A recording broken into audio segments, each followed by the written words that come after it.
దేవుని ఘనమైన నామమునకు స్తోత్రములు. ఈ వాగ్దానమును వింటున్న మీకందరికీ మన ప్రభువును ప్రియ రక్షకుడైన యేసుక్రీస్తు నామములో శుభములు, మా హృదయపూర్వకమైన వందనములు. ఈరోజు మీ కొరకైన దేవుని వాగ్దానము కీర్తనలు గ్రంథము 31వ కీర్తన 19వ చరణము. నీ యందు భయభక్తులు గల వారి నిమిత్తము నీవు దాచి ఉంచిన మేలు ఎంతో గొప్పది. మంచి దేవుడైన యేసయ్య ఈ మంచి వాగ్దానమును నేడు మనందరి జీవితములలో నెరవేర్చునుగాక. ఆమేన్. ఈ వాగ్దానాన్ని మనము పరిశీలిస్తే మనలో అనేకులకు మేలు పొందుచు తృప్తికరమైన జీవితమును అనుభవిస్తూ అనేక దినములు బ్రతకాలని కోరుతూ ఉంటారు. మన ప్రభు మనకు వాగ్దానం చేస్తున్నారు, ఎందరైతే ఆ గొప్ప దేవుని యందు భయభక్తులు కలిగి ప్రవర్తిస్తారో అట్టి వారి నిమిత్తము ఆయన గొప్ప మేలులను, మేలుకరమైన జీవితమును వారి కొరకు దాచి ఉంచారు. మనలో చాలామందికి ఒక అలవాటు ఉంది. అదేంటంటే దేవుని సన్నిధికి వస్తూ ఆయనను ఆరాధిస్తూ ఉంటారు, ఎన్నో వాక్యాలు వింటూ ఉంటారు. అయితే కొందరు ఆయనకు భయపడతారు, కానీ భక్తిని మాత్రం చేయరు. మరి మనలో కొందరైతే భక్తిని చేస్తూ ఉంటారు, నియమనిష్టలతో ఎంతో శ్రద్ధగా దేవుణ్ణి వెతుకుతూ ఉంటారు, కానీ దేవునికి భయపడకుండా ప్రవర్తిస్తూ ఉంటారు.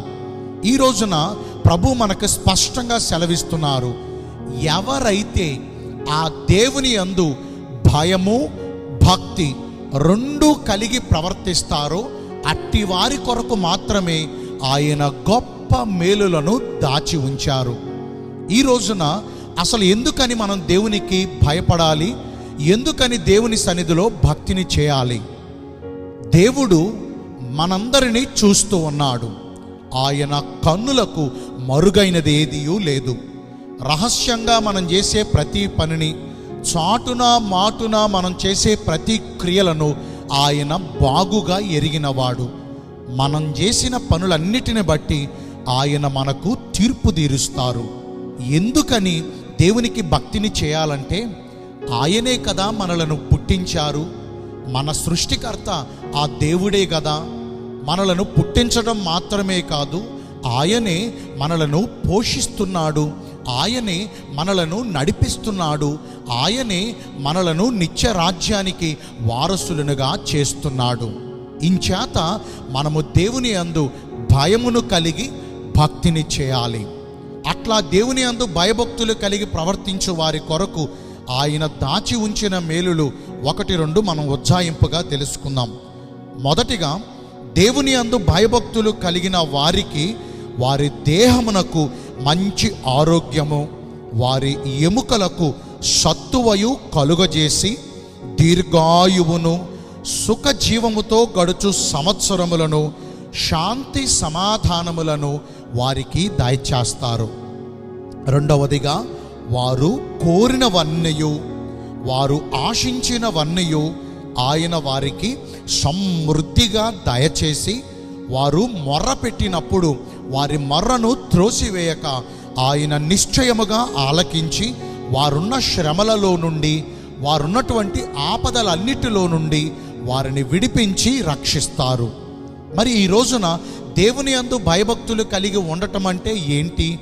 మొదటిగా, యెహోవా యందు భయభక్తులు కలిగి ఉండుట అనగా ఆయన మాటను అంగీకరించి ఆయన చిత్త ప్రకారము నడుచుకున్నటయే.